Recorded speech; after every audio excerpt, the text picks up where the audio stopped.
Demolition સમયે આત્મવિલોપનનો પ્રયાસ થયો છે। જશોદાનગરમાં મહિલાનો આત્મવિલોપનનો પ્રયાસ। એએમસીની ટીમ ડિમોલિશન માટે ગઈ હતી। મહિલાને સારવાર માટે હોસ્પિટલમાં ખસેડાઈ છે। રોષે ભરાયેલા લોકોએ એએમસીની ટીમ પર હુમલો કર્યો હતો। મોટી સંખ્યામાં પોલીસ કાફલો તૈનાત કરવામાં આવ્યો છે। જે તસવીરો આવી રહી છે તે આપને બતાવી રહ્યા છીએ। જશોદાનગર વિસ્તારમાં એક મહિલાએ આત્મવિલોપનનો પ્રયાસ કર્યો, કારણ કે અહીંયા એએમસીની ટીમ ડિમોલિશન માટે પહોંચી હતી અને અહીંયા ડિમોલિશનની કાર્યવાહી કરવા ગઈ ત્યારે જ અહીંયા સ્થાનિક લોકો ઉગ્ર બની ગયા। રોષે ભરાયેલા લોકોએ એએમસીની ટીમ પર હુમલો કર્યો અને આ મહિલાથી સહન ન થયું એટલે મહિલાએ આત્મવિલોપનનો પ્રયાસ કર્યો। મહિલાને સારવાર માટે હોસ્પિટલમાં ખસેડાઈ છે। રોષે ભરાયેલા લોકોએ એએમસીની ટીમ પર હુમલો કર્યો હતો અને લોકોના ટોળા પણ મોટી સંખ્યામાં એકત્રિત થઈ ગયા। ત્યારે પોલીસની ટીમ પણ અહીંયા જંગી સંખ્યામાં ખડકી દેવામાં આવી છે। હાલ ચુસ્ત બંદોબસ્ત ગોઠવવામાં આવ્યો છે। તો અમદાવાદના જશોદાનગરમાં આ બનાવ બન્યો છે। વધુ માહિતી મેળવીએ। સંવાદદાતા પ્રણવ પટેલ મારી સાથે જોડાયા છે। પ્રણવ, આખો આ મામલો ડિમોલિશનનો શું હતો અને હાલ શું કાર્યવાહી થઈ રહી છે?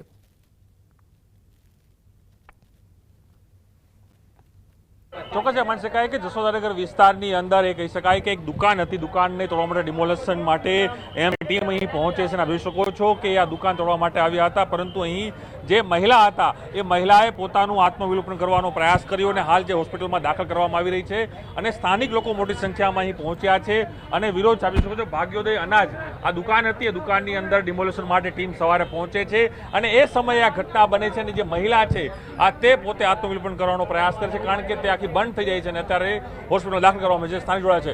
શું આખી ઘટના બની હતી અને કઈ રીતે હાલ થઈ રહ્યું છે? આ જે દુકાન છે ત્યાં આગળ અમદાવાદ મ્યુનિસિપલ કોર્પોરેશન દ્વારા ડિમોલેશન કરવા આવ્યા હતા। એકની એક દુકાન વારંવાર આ લોકો ડિમોલેશન કરે અને ડિમોલેશનના નામે આ લોકોએ એક તોડબાજીનો ધંધો બનાવી દીધો છે। જે પ્રકારે આ જે બુલડોઝરનું ચલણ આવી ગયું છે, કોઈ પણ દુકાન હોય કે મકાન હોય એની આગળ બુલડોઝર લઈને ઊભું રાખી દેવું અને એન કેન પ્રમાણે સતામણી કરી, બિરામણી કરી લેવાની વાત થઈ રહી છે, પણ સિવાય કોઈ વાત નથી। તોડ પાણી મહિલા આત્મવિલોપન કરવાનો પ્રયાસ કર્યો, શું થયું? મહિલાએ શું કર્યું? આ કોર્પોરેશનની ખરેખર ખૂબ જ તાનાશાહી અધિકારીઓની ચાલી રહી છે, જે પોતાના હપ્તા અને ખંડણી ના મળતા કોઈ માણસ મરી જાય ત્યાં સુધી સંવેદનહીન થઈ અને આ લોકો કામ કરતા હોય છે। આ દુકાન પર જાણે કિન્નાખોરી હોય એમ આ 2 વર્ષની અંદર આ ત્રીજી વખત કોર્પોરેશનવાળા આવ્યા છે અને આજે આજીજી કરવા છતાં કોર્પોરેશન માની નહીં, જાણે પેલા સાઉથના પિક્ચરના ગુંડા આવ્યા હોય એ રીતે વર્તાવ કર્યો છે। બેને રડી કગરી, પેલા ભાઈએ રડી કગરીને વિનંતી કરી છે, બેને આત્મવિલોપનની ચીમકી આલી, છેક સુધી કેરોસીન છાંટે છે દિવાસ, ત્યાં સુધી આ લોકોનું પેટનું પાણી હાલતું નથી અને એના પરિણામે આજે એક બેન જીવન મરણ વચ્ચે ઝોલા ખાઈ રહી છે। એટલે આ વસ્તુ જશોદાનગર વેપારી એસોસિએશન કદી ચલાવી નહીં લેવાની। આ બધા કોર્પોરેશનના જે અધિકારી આવ્યા હતા એમની ઉપર ફરિયાદ દાખલ થાય એવી અમારી માંગણી છે અને અમે ફરિયાદની વાત આપ કરી રહ્યા છો। બીજા આપનું શું કહેવું છે? કારણ કે એક મહિલા આત્મવિલોપન કરે છે। આમાં એવું છે, હું જશોદાનગર વેપારી એસોસિએશન પ્રમુખ, આ લગભગ 2 થી 3 વર્ષથી આ વેપારી ઉપર આ કોર્પોરેશનના અધિકારીઓનો ફક્ત અને ફક્ત પૈસા ખાવા માટે। અત્યારે મહિલાની સ્થિતિ શું છે? અત્યારે મહિલાનું અપડેટ શું છે? મહિલાનો અપડેટ એ મરણ અને જન્મ વચ્ચે ઝોલા ખાઈ રહી છે અને એનું શું થશે ભગવાનને ખબર છે। અમે એટલી જ માંગણી કરીએ છીએ, અમારું આખું એસોસિએશન અને અમારો જશોદાનગર આખો પરિવાર એક જ માંગણી કરીએ છીએ કે જે આ લોકો અધિકારીઓ છે વારંવાર પૈસા આપ્યા છતાંય 2-3 વાર એ લોકો અમારી જોડે લાંચ લીધી છે, છતાં એ વ્યક્તિને છોડતા નથી। એ લોકો ઘર પાળી ગયા છે અને જ્યાં હોય ત્યાં બુલડોઝર લઈને પહોંચી જાય છે। પૈસા આપની પાસે માંગ્યા છે એએમસીની ટીમ દ્વારા? 5 લાખ રૂપિયા રિશ્વત માંગી છે એ લોકોએ। 5 લાખ રૂપિયા રિશ્વત માંગી છે। 2 વાર એ લોકો રમેશ જોડે પૈસા લઈ ગયા છે, પૈસા આપ્યા છતાં એ લોકો માનતા નથી અને વારે ઘડી એકવાર તો તોડી નાખી હતી અને અમે લોકોએ વચ્ચે પડીને જેમ તેમ કરીને એનું નિરાકરણ કરાયું અને જેટલા પણ વ્યક્તિ આની અંદર સંડોવાયેલા છે એ બધા જ અધિકારીઓને અમારી એવી માંગણી છે કે એની ઉપર પોલીસ ફરિયાદ થાય અને અમારી આ બેન દીકરી છે એને ન્યાય મળવો જોઈએ, અમારા વેપારીઓને ન્યાય મળવો જોઈએ। ન્યાય મળવાની વાત છે। વડીલ શાંતિ આપણી વાત છે, સાંભળો।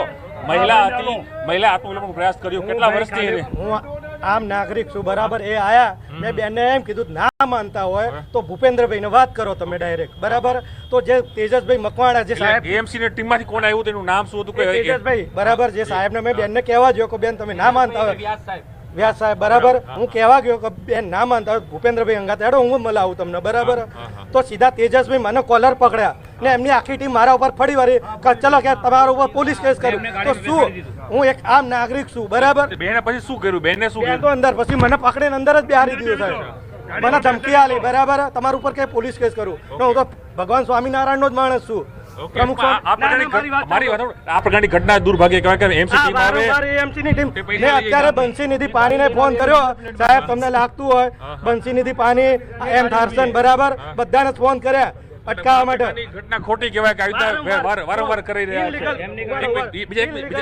બીજાને વાત સાંભળો બીજાને આપણું શું કેવું ઇનલીગલી બધું ખોટું કરી રહ્યા છે એમની જે ગાડી લઈને આવ્યા એમની જે ગાડી લઈને આવી એવી નંબર પ્લેટ વગરની છે એ ઊભી છે ઓકે હા પણ એક પથ્થરમારો કર્યો છે એવી વાત છે ઓ કાકા પથ્થરમારો થયો કોને કોઈએ પથ્થરમારો નહીં કર્યો કોઈએ પથ્થરમારો નહીં કર્યો એ લોકો માનતા નહીં હતા એ બેન હલકી એટલે લગા બધા મ્યુનિસિપાલિટી વાળા બધા પોતપોતાની રીતે ભાગી ગયા કોઈએ પથ્થરમારો નહીં કર્યો એ બેન હલકી સ્માર્ટમાં એક મહિલાએ પોતાનું મ્યુનિસિપાલિટીની જે ગાડીઓ આવી હતી જે બેન અળગ્યા ત્યારબાદ પબ્લિકના રોષના કારણે મ્યુનિસિપાલિટીની ગાડી હતી એના કાચ પડ્યા છે કોઈ પણ પ્રકારનો પથ્થરમારો કરવામાં આવ્યો નથી પરંતુ આ અધિકારીઓ ઉપર જો પગલાં નહીં લેવાય માંગ છે કે ફરિયાદ થવી જોઈએ એના ઉપર એ કાર્યવાહી થવી જોઈએ ઓકે એટલે હું આપણે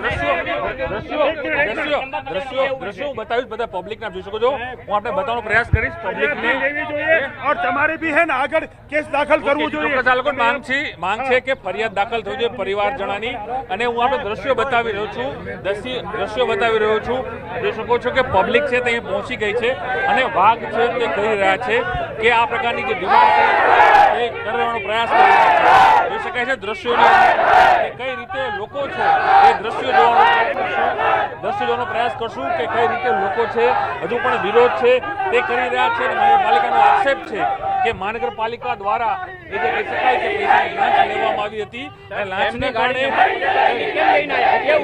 પણ વાત છે કે સ્થાનિક લોકોનો રોષ છે રોષ કઈ રીતે જે વિરોધ છે તે આજે કરી રહ્યા છે ચોક્કસ માની શકાય એક મહિલા આજે છે આત્મવિલોપનનો પ્રયાસ છે તે કરવામાં આવી રહ્યો છે જી પ્રણવ હું આપણી પાસે સતત અપડેટ લેતા રહીશું પરંતુ હાલ જે દ્રશ્યો આવી રહ્યા છે લોકોમાં આક્રોશ છે અને હાલ તો મહિલા સારવાર હેઠળ છે અરવલ્લીમાં પોક્સોનો ફરાર આરોપી ઝડપાયો ગાંધીનગરથી આરોપી ફરાર થઈ ગયો બાયડ પોલીસે ડેમાઈ રોડ પરથી તેની ધરપકડ કરી ગાંધીનગર કોર્ટે 20 વર્ષની સજા ફટકારી સજાનું એલાન થતાં જ આરોપી ફરાર થઈ ગયો બાયડ પોલીસે ડેમાઈ રોડથી તેની ધરપકડ કરી લીધી છે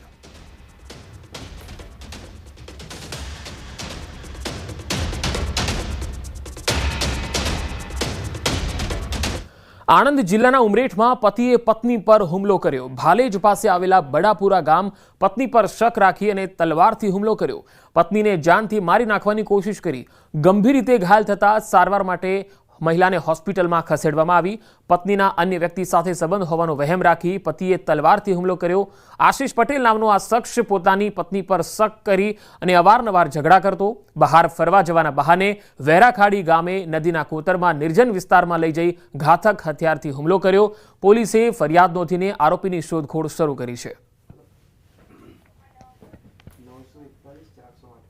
વડોદરા મહાનગરપાલિકા દ્વારા શહેરમાંથી રખડતા ઢોરનો ત્રાસ દૂર કરવાના દાવા કરવામાં આવે છે તો બીજી તરફ પાલિકાની ઢોર પકડ પાર્ટી તોડ કરતી હોય તેવું સામે આવ્યું આ મામલે તાજેતરમાં એક પશુ માલિકે જણાવ્યું છે કે રાજમહેલના કમ્પાઉન્ડમાં અવાવરું સ્થળે તે ઢોર ચરાવી રહ્યો હતો એ દરમિયાન ઢોર પકડ પાર્ટી સ્થળ પર પહોંચી અને ત્યાં અફરાતફરી સર્જાતા ઢોર ભાગી ગયા જેથી ઢોર પકડ પાર્ટીના કર્મચારીઓએ કાર્યવાહી નહીં કરવા પૈસાની માંગ કરી ફક્ત એકવાર નહીં પરંતુ જ્યારે પણ ઢોર પકડવા આવે ત્યારે પૈસા માંગતા હોવાની વાત જણાવી પશુ માલિકે કેટલાક ઓડિયો ક્લિપ પણ આપ્યા જેમાં તોડ કરતા હોવાનું સ્પષ્ટ જણાઈ આવે છે આ સમગ્ર મામલો પાલિકાના અધિકારીઓ સુધી પહોંચતા કોન્ટ્રાક્ટના કર્મચારીઓ સામે ત્વરિત કાર્યવાહી કરવામાં આવી ને ફેન્સિંગ છે અને બાજુમાં ઝુંપડપટ્ટી છે ત્યાં ગાયો ચરાવતો હતો આવી રીતે આ લોકો અચાનક આવ્યા અને ગાય દોડીને ભાગી ગઈ અને ભાગી ગઈ એટલે અચાનક મારી પાસે પૈસાની માંગણી કરી કોને પૈસાની એ ગણપત છે આડી છે બીજા 2 છોકરાઓ છે આ છોકરાઓ કે અમારા સાહેબને પૈસા આપવા પડે એ ગાય ભાગી ગઈ ને તારી એટલે અને અમુક પૈસા આપણે આપેલા બી છે અમુક તમારી શું રજૂઆત છે તમારે શું આપણે એવું કેવું કે આ બીજા બીજા કોઈ માણસોને આવી રીતે આપણા માલધારીને કોઈ આવી રીતે હેરાન ના કરે. હાલ અમે પણ આ તપાસ કરી છે. પ્રાથમિક રીતે જે જણાય છે એ 2 જણાએ કદાચ કંઈક ઘરેથી વાત કરી હોય એવું જણાય છે અને 1 જણાએ કંઈક ટીમ એક્ટિવ નથી, કોઈ ફિલ્ડમાં નથી એવું વાત જણાય છે. પરંતુ તેમ છતાંય આવું કૃત્ય કોઈ પણ સંજોગોમાં ચલાવી શકાય નહીં, જેથી અમે સૈનિક સિક્યુરિટી એજન્સી છે જેના 3 જે ધર્મેન્દ્ર, કમલેશ અને ગણપત ધર્મેન્દ્ર, આદિત્ય અને ગણપત કરીને છે, એમને તાત્કાલિક અસરથી એમને ટર્મિનેટ કરવા જણાવી દીધું છે. એમને ટર્મિનેટ કરી પણ દીધા છે. રાજકોટમાં સૌરાષ્ટ્રના સૌથી મોટા લોકમેળાનો પ્રારંભ થવાનો છે. કૃષિમંત્રી રાઘવજી પટેલ લોકમેળાને ખુલ્લો મૂકશે. શૌર્યનું સિંદૂરની થીમ પર આ લોકમેળાનું આયોજન છે. 14 થી લઈને 18 ઓગસ્ટ સુધી લાખો લોકો આ મેળાની મુલાકાત લેશે. મેળાને લઈ લોખંડી સુરક્ષા વ્યવસ્થા પણ ગોઠવવામાં આવી છે, જેમાં 2 ડીસીપી સહિત 1941 અધિકારીઓ તૈનાત કરાયા છે. 14 જેટલા વોચ ટાવરથી મેળા પર સતત નજર રાખવામાં આવશે.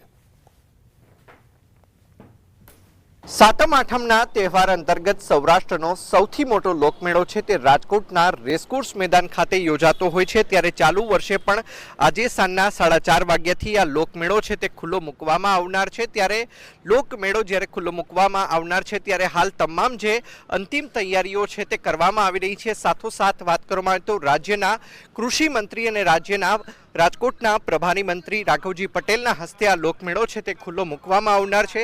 ત્યારે ચાલુ વર્ષે લોકમેળાનું નામ છે તે શૌર્યનું સિંદૂર લોકમેળો છે તે આપવામાં આવ્યું છે. હાલ અત્યારે પણ આપ જોઈ રહ્યા છો કે કઈ રીતે અંતિમ તૈયારીઓ છે તે શૃંગારની છે તે થઈ રહી છે. સાથોસાથ વાત કરવામાં આવે તો ચાલુ વર્ષે મેળાની અંદર આર્ટિફિશિયલ ઇન્ટેલિજન્સ ટેકનોલોજીનો છે તે પણ ઉપયોગ કરવામાં આવશે. લોકોની ભીડ નિયંત્રિત કરી શકાય તે માટેની પણ ખાસ કરીને વ્યવસ્થા છે તે ગોઠવવામાં આવી છે. મેળાની અંદર 1942 જેટલા પોલીસ અધિકારીઓ તેમજ કર્મચારીઓ છે તે રાઉન્ડ ધ ક્લોક છે તે ફરજ બજાવનારા છે. સાથોસાથ એસઆરપીની કંપની પણ અહીંયા તૈનાત કરવામાં આવી છે. એસડીઆરએફ અને એનડીઆરએફની ટીમ છે તે પણ છે તે તૈનાત કરવામાં આવી છે. સાથોસાથ માર્ગ એન્ડ મકાનના યાંત્રિક વિભાગની ટીમ છે તે પણ અહીંયા ખડે પગે છે તે તૈનાત રહેશે. આપને હું મારી પાછળના દ્રશ્યો બતાવી રહ્યો છું. આ દ્રશ્યો છે રાજકોટના રેસકોર્સ ખાતે યોજાનાર લોકમેળાના. ગત વર્ષે વરસાદ છે તે વેરી બન્યો હતો ને તેના કારણે લોકો છે તે લોકમેળાની મજા નહોતા માણી શક્યા. ત્યારે ચાલુ વર્ષે પણ વરસાદની આગાહી છે ને આ આગાહીની વચ્ચે આજથી સાંજના 4:30 વાગ્યાથી જે રેસકોર્સની અંદર જે યોજાનારા લોકમેળો છે તે ખુલ્લો મૂકવામાં આવનાર છે. ત્યારે હાલ અત્યારે પણ વરસાદી ઝરમર વરસાદ છે તે વરસી રહ્યો છે. ત્યારે ચાલુ વર્ષે પણ વરસાદ વેરી બને છે કે પછી લોકો છે તે મેળાની મજા માણી શકે છે તે જોવું મહત્વનું રહેશે. અંકિત પોપટ, ન્યૂઝ 18 ગુજરાતી, રાજકોટ. ખેડા જિલ્લા દૂધ ઉત્પાદક સંઘ અને બ્રાન્ડ નેમ અમૂલની આગામી 10 સપ્ટેમ્બરે ચૂંટણી યોજાશે. અમૂલના 12 ડિરેક્ટરની ચૂંટણીને લઈને જાહેરનામું પ્રસિદ્ધ થતાં આચારસંહિતાનો અમલ શરૂ થયો. ચૂંટણી અંગેની માહિતી આપતા જિલ્લા કલેક્ટરે જણાવ્યું છે કે આગામી 20 થી 28 ઓગસ્ટ સુધી 12 બેઠકો માટે ઉમેદવારી ફોર્મ ભરાશે. 29મીએ ફોર્મ પરત ખેંચી શકાશે. 30 ઓગસ્ટે માન્ય ઉમેદવારોની યાદી જાહેર કરાશે, જ્યારે 10 સપ્ટેમ્બરે મતદાન અને 12 સપ્ટેમ્બરે ચૂંટણીનું પરિણામ જાહેર થશે.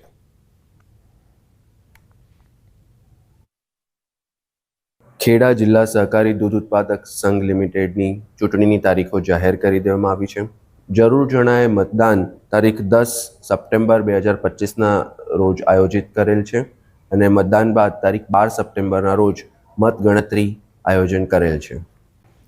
અમરેલીમાં અમર ડેરીનું સંચાલન કરતી અમરેલી જિલ્લા દૂધ ઉત્પાદક સંઘ લિમિટેડની ચૂંટણી બિનહરીફ જાહેર થઈ. વર્ષ 2002માં સ્થાપના બાદ ડેરીની તમામ ચૂંટણી બિનહરીફ થઈ છે. હાલની ચૂંટણીમાં દિલીપ સંઘાણી, પરસોત્તમ રૂપાલા, અશ્વિન સાવલિયા સહિતના 17 ઉમેદવારો બિનહરીફ જાહેર થયા છે. લગભગ 7 વખત આ બોર્ડની મુદતો થઈ, એમાં એક પણ વખત ચૂંટણી નથી થઈ. સમરસ જ થાય છે. એનો યશ કોઈને દેવો હોય તો દિલીપભાઈ સંઘાણીને દેવું પડે. એટલા માટે તો જિલ્લાના 35,000 પરિવારોને રોજગારી પૂરી પાડતી આ ડેરી 26 દૂધ મંડળીઓ સાથે શરૂ થઈ હતી. આજે ડેરી સાથે 532 દૂધ મંડળીઓ જોડાયેલી છે અને દરરોજ 2 લાખ લીટર દૂધની આવક થાય છે. ડેરીનું વાર્ષિક ટર્નઓવર 500 કરોડ પર પહોંચ્યું છે, જેનો સીધો ફાયદો અમરેલી જિલ્લાને મળ્યો છે. જિલ્લામાં રોજગારીના સર્જન માટે શરૂ કરાયેલી ડેરીના સફળતાના સોપાનોની યશકલગીમાં ઉત્તરોત્તર પ્રગતિ થઈ રહી છે. 532 મંડળીમાંથી દૂધ આવે છે. પર ડે 2 લાખ લીટર દૂધ આવે છે અને પર ડે 1 કરોડ ઉપરની રકમ અમે દૂધ ઉત્પાદકોને ચૂકવીએ છીએ. દર 10 દિવસે 11 થી 12 કરોડ રૂપિયાનું ચૂકવણું કરવામાં આવે છે અને આ ડેરીનું આજે 500 કરોડ ઉપરનું ટર્નઓવર છે અને 35,000 પરિવારો આમાંથી રોજગારી મેળવે છે. એવી સરસ આ રોજગારી માટેની ઉત્તમ વ્યવસ્થા છે.